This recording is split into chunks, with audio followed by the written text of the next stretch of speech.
20 मई 2023 की ये तस्वीरें क्या विपक्षी एकता का टीजर है? ये तस्वीरें भले ही कर्नाटक में कांग्रेस सरकार के शपथ ग्रहण समारोह की हो, लेकिन बीते 10 दिनों में जो सियासी डेवलपमेंट हो रहे हैं उससे लग रहा है कि विपक्ष के लिए बीजेपी की शिकस्त ही सबसे बड़ा मकसद है और इस मकसद को पार करने के लिए विपक्षी एकता का मजमा लगने लगा है। कर्नाटक चुनाव से पहले जिस कांग्रेस को क्षेत्रीय दल ही खारिज कर तीसरे मोर्चे की वकालत में जुटे थे, वही कांग्रेस अब कर्नाटक जीत के बाद विपक्षी एकता के केंद्र में आ गई है और अब तक विपक्षी एकता के जो गुणागणित क्षत्रपों की तरफ से आ रहे हैं, उस फॉर्मूले को अब कांग्रेस सुझा रही है। It is possible that in 450 seats we can field one common candidate against the BJP.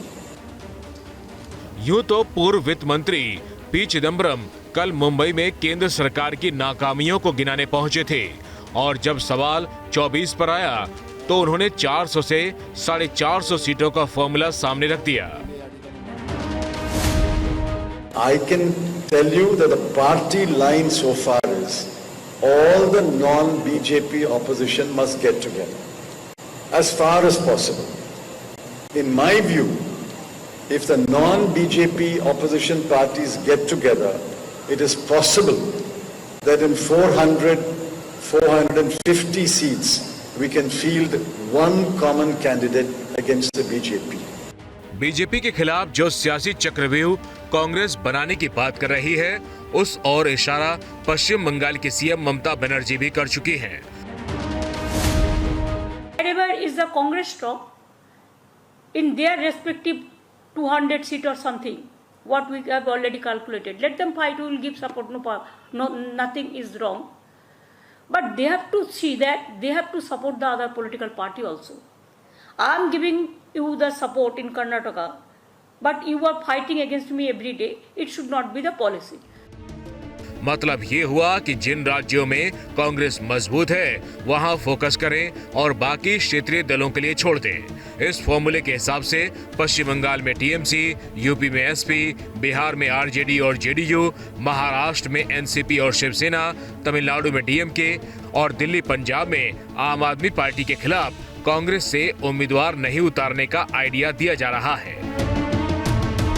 Mamata Banerjee के मुताबिक 200 सीटें ऐसी हैं जहां कांग्रेस को बाकी विपक्षी समर्थन दे सकते हैं। ऐसे में वो 200 सीटें कौन सी हो सकती हैं, जरा उसे भी समझिए।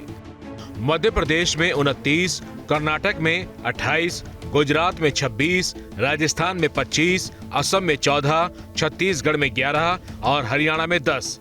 इनका जोड़ 143 का होता है। यहाँ कांग्रेस और बीजेपी में लगभग सीधी लड़ाई है। इन सीटों पर विपक्षी दलों का समर्थन कांग्रेस को देने की बात हो रही है। इसके अलावा बड़े राज्यों में 4-5 सीटें देकर आंकड़ा 200 पहुंचाने का है। 12 तारीख को पटना में उस बारे में नीतीश कुमार जी ने सबको एक मीटिंग के लिए बुलाया है। हम जाएंगे, उद्धव जी भी आएंगे, महाराष्ट्र से शरद पवार साहब आएंगे, उद्धव जी आएंगे, हम सब लोग उनके साथ रहेंगे। इस गुणागणित को धार देने के लिए नीतीश विपक्षी एकता का पैगाम लेकर भारत भ्रमण कर रहे हैं। कांग्रेस नेता राहुल गांधी के अलावा नीतीश कुमार अब तक आम आदमी पार्टी प्रमुख अरविंद केजरीवाल, तृणमूल कांग्रेस प्रमुख ममता बनर्जी, समाजवादी पार्टी प्रमुख अखिलेश यादव, ओडिशा में सीएम नवीन पटनायक, झारखंड के सीएम हेमंत सोरेन, महाराष्ट्र के पूर्व सीएम उद्धव ठाकरे और एनसीपी प्रमुख शरद पवार से भी मिल चुके हैं। और अब विपक्षी एकता का राउंड टेबल 12 जून को पटना में सजने वाला है। बताया जा रहा है कि इस बैठक में 18 से 20 विपक्षी पार्टियां शामिल हो सकती हैं। जेडीयू विपक्ष की अगुवाई से गदगद है तो बीजेपी इसे महज सपना बता रही है। 2024 के लोकसभा चुनाव के निहितार्थ विपक्षी दलों की जो बैठक होगी, जिसमें माननीय नीतीश कुमार जी प्रधानमंत्री के उम्मीदवार नहीं बल्कि विपक्ष की आवाज, वॉइस ऑफ ऑपोजिशन के रूप में वह भूमिका भी निश्चित रूप से रहेगी और यह जो बैठक होगी, इसके जो फलाफल आएंगे वो भविष्य की राजनीति के लिए 2024 के लिए माइलस्टोन होगा। ये विपक्षी का मीटिंग नहीं है, भ्रष्टाचारियों की मीटिंग है। और बिहार के जनता को इससे कोई लाभ नहीं है। बिहार के जनता के पैसे का ये दुरुपयोग है, इसका विरोध बिहार की जनता करेगी। और बीजेपी के इस दावे को मजबूती दे रहा है मौजूदा घटनाक्रम। दिल्ली में केंद्र सरकार के अध्यादेश के खिलाफ आम आदमी पार्टी ने कांग्रेस से समर्थन मांगा। केजरीवाल ने राहुल गांधी से वक्त देने की दरख्वास्त की। मैं जो अखबारों में पढ़ रहा हूँ और उनके बयान सुन रहा हूँ, वो बता रहे हैं केजरीवाल को सपोर्ट नहीं करेंगे। ये मुद्दा केजरीवाल का नहीं है, मैं इम्पोर्टेंट नहीं हूँ, ये मुद्दा देश के जनतंत्र का है।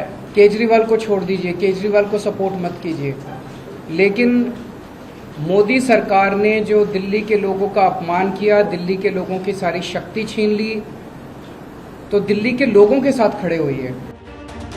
लेकिन कांग्रेस अब तक साफ नहीं कर पाई है कि अध्यादेश पर आपका समर्थन करे या नहीं। कर्नाटक जीत के बाद कांग्रेस भले ही विपक्षी एकता में बड़े भाई की भूमिका में आई हो, लेकिन विपक्षी एकता पर अभी सवाल कई है।